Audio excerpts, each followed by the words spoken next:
इसमें कोई संदेह नहीं कि विश्व का सबसे संपूर्ण लड़ाकू विमान है F-35 lightning II। F-35 variants सिर्फ जमीन या विमान वाहकों से ही नहीं बल्कि छोटे हेलीकॉप्टर कैरियर से भी परियोजन की क्षमता रखता है। 5वीं पीढ़ी विमानों की तरह F-35 की भी सबसे बड़ी विशेषता है स्टेल्थ। एक छोटी सी पक्षी के समान है इसका रडार क्रॉस सेक्शन। इस कारण शत्रु के लिए F-35 ढूंढना काफी कठिन हो सकता है। विश्व की सबसे महंगी हथियार परियोजना का परिणाम है F-35। अमेरिका और अन्य राज्यों की सदियों से चल रही प्रयत्न का फल है F-35। आज तक 500 से अधिक विमानों का निर्माण हुआ है, मगर इनमें अभी भी कुछ गलतियां हैं जिन्हें सुधार की आवश्यकता है। पर इन गलतियों को नजरअंदाज करते हुए अमेरिका अधिक से अधिक राज्यों को ये विमान बेचने का प्रयास कर रहा है। कई सक्षम विमान होने के पश्चात भी अमेरिका और ब्रिटेन सहित राज्यों को इस तरह के विमान विकसित करने की क्या आवश्यकता है, यही हम इस वीडियो में देखेंगे। ये भी देखेंगे कि क्या ये भारत की रक्षा जरूरतों के लिए उचित होगा। हम जानते हैं कि आज कई प्रतिष्ठित अमेरिकी लड़ाकू जेट शीत युद्ध की ऊंचाई पर विकसित किए गए थे, परंतु 90 के दशक में सभी अप्रचलित होने लगे। तभी नई पीढ़ी के विमानों को विकसित करने के प्रयास शुरू हुए। उस समय तक संबंधित बलों के हितों को ध्यान में रखते हुए अलग अलग विमानों का निर्माण किया जाता था। लेकिन ये अनुमान है कि यदि तीनों श्रेणियों की आवश्यकताओं को मिला दिया जाए और एक आधुनिक लड़ाकू विमान बनाया जाए तो डिजाइन में भारी मात्रा में धन की बचत की जा सकती है। ब्रिटेन की भी यही सोच थी।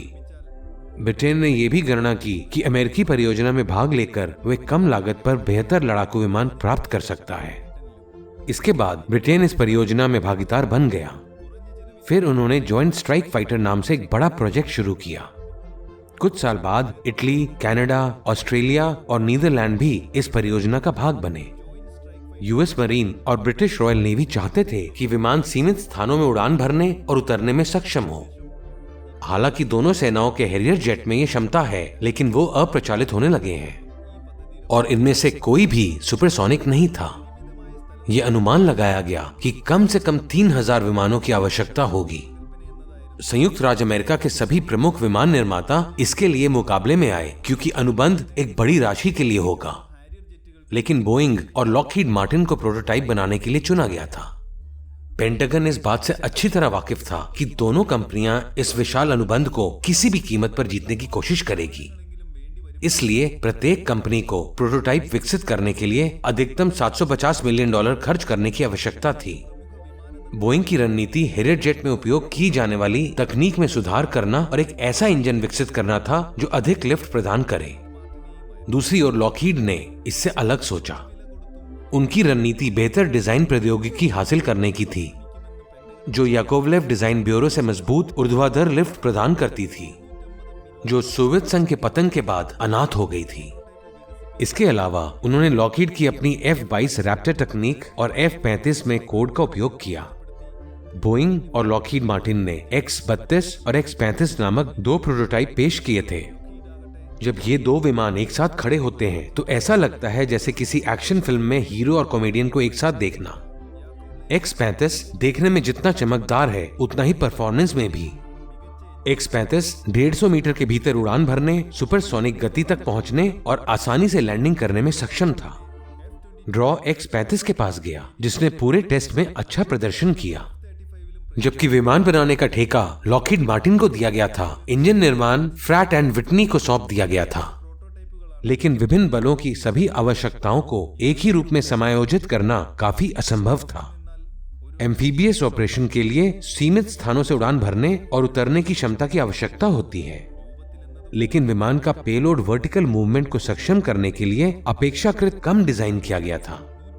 साथ ही विशेष इंजन में अतिरिक्त भार के कारण यह केवल कम ईंधन ले जा सकता था। लेकिन कम पेलोड और रेंज बड़े भूमि रनवे से संचालित वायुसेना या बड़े विमान वाहक से संचालित यूएस नौसेना के लिए स्वीकार्य नहीं थे। फिर 3 वेरिएंट बनाने का फैसला किया गया।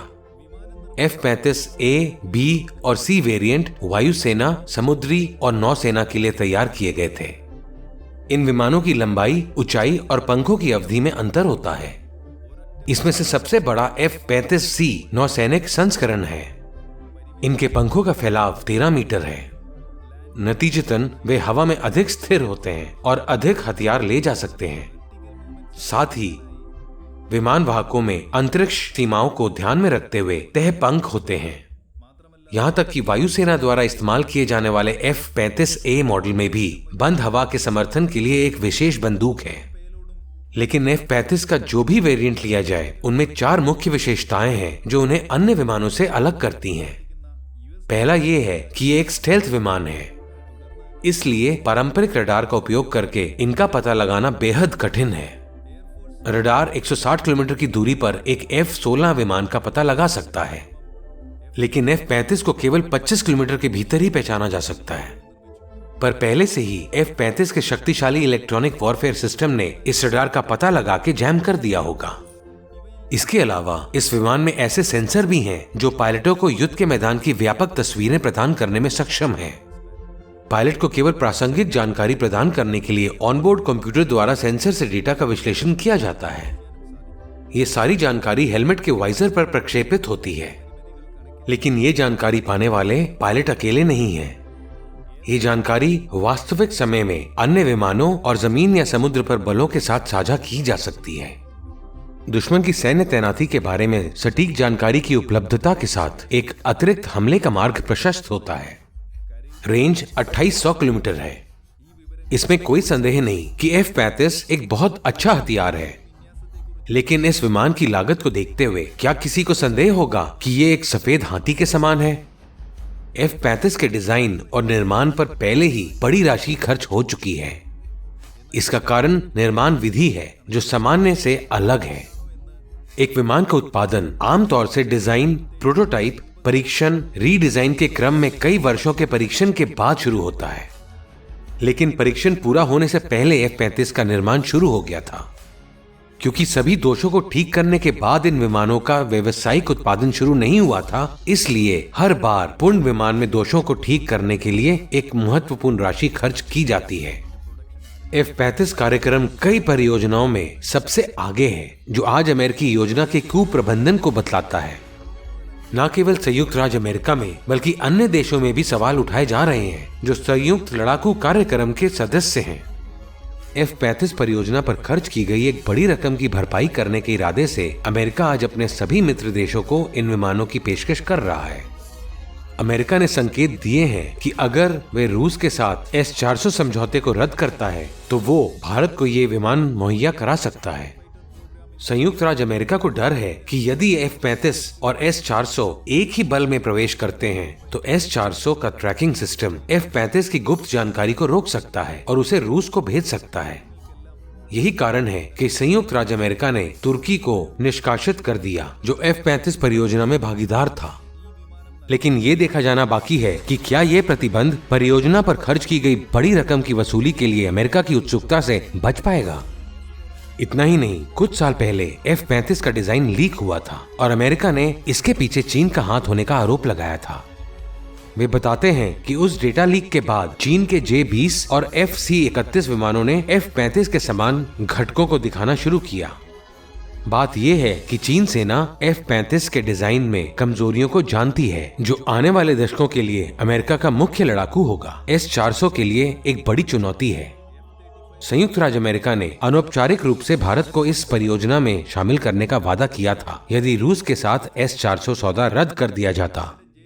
हालांकि भारत समझौते पर आगे बढ़ा, लेकिन माना जा रहा है कि अमेरिका भविष्य में इस विमान को भारत को देने के लिए तैयार हो जाएगा। सिर्फ अर्थव्यवस्था ही नहीं बल्कि लगातार बिगड़ते चीन अमेरिका संबंध भी इसका कारण हो सकते हैं। लेकिन अगर अमेरिका F-35 की पेशकश भी करता है तो सवाल ये है कि क्या भारत को इसे खरीदना चाहिए। भारत ने आज तक एक भी अमेरिकी लड़ाकू विमान नहीं खरीदा है। इसको लेकर चाणक्य ने एक और वीडियो बनाया है। F-35 निर्यात संस्करण की कीमत हथियारों सहित $200 मिलियन प्रति यूनिट है। भारतीय सेना को किसी भी विमान को नवोन्मेषी हथियारों के साथ फिट करने के लिए उसे कस्टमाइज करने की आदत है, लेकिन अमेरिका आमतौर पर अपने लड़ाकू विमानों के अनुकूलन की अनुमति नहीं देता है। अगर अमेरिका इन शर्तों और कीमतों पर अपनी पकड़ मजबूत करता है तो भारत F-35 को नहीं खरीदने का फैसला कर सकता है। भारतीय सेना नेतृत्व की सोच होगी कि इस विमान के लिए इतना कीमत क्यों चुकाएं जिसमें अभी भी कई कमियां हैं। लेकिन अमेरिका को यह साबित करने की जरूरत थी कि F-35 एक सफेद हाथी नहीं है। इसलिए यदि भारत की दिलचस्पी है तो संयुक्त राज्य अमेरिका बहुत सारी रियायतें देने के लिए तैयार हो सकता है। कम कीमत या कूटनीतिक पक्ष से भारत F-35 खरीदेगा। इसके अलावा ये तथ्य कि इजराइल ने अपने F-35 को अपने स्वयं के सेंसर और इलेक्ट्रॉनिक वॉरफेयर सिस्टम के साथ फिट किया है, भारत के अनुकूलन की क्षमता की ओर इशारा करता है। वैसे भी अगर भारत F-35 खरीदता है तो इसका इस्तेमाल चीन के खिलाफ रक्षा के लिए किया जाएगा। चीन के कदमों का प्रभावी ढंग से मुकाबला करने के इरादे से जापान और दक्षिण कोरिया पहले ही कई F-35 खरीद चुके हैं। इसमें वायुसेना के लिए F-35A के साथ साथ उभयचर हमले के लिए F-35B शामिल होगा। दोनों देशों ने पूर्वी चीन सागर में विवादित द्वीप की रक्षा के उद्देश्य से छोटे विमान वाहक पोतों में F-35B तैनात करने की योजना बनाई है। माना जा रहा है कि हिंद महासागर क्षेत्र में चीन द्वारा पेश की गई चुनौती का मुकाबला करने के लिए भारत भी यही रणनीति अपना सकता है। वर्तमान में भारतीय वायुसेना के पास लगभग 100 लड़ाकू विमानों की कमी है। इसके अलावा चीन की ओर से हमारे तट पर खतरा मंडरा रहा है। इन चुनौतियों को दूर करने के लिए F-35 को अनुबंध के साथ आगे बढ़ना चाहिए यदि ये अनुकूल शर्तों पर उपलब्ध हो। लेकिन हमें अपनी लंबी अवधि के सैन्य जरूरतों के लिए स्वदेशी लड़ाकू विमानों की जरूरत है। तत्काल जरूरतों के लिए इस तरह के समझौतों में प्रवेश करने से तेजस जैसी स्वदेशी परियोजनाओं को कमजोर नहीं करना चाहिए। हमें इस तरह की परियोजनाओं के लिए विदेशी हथियारों से प्राप्त अनुभव को भुनाने की जरूरत है।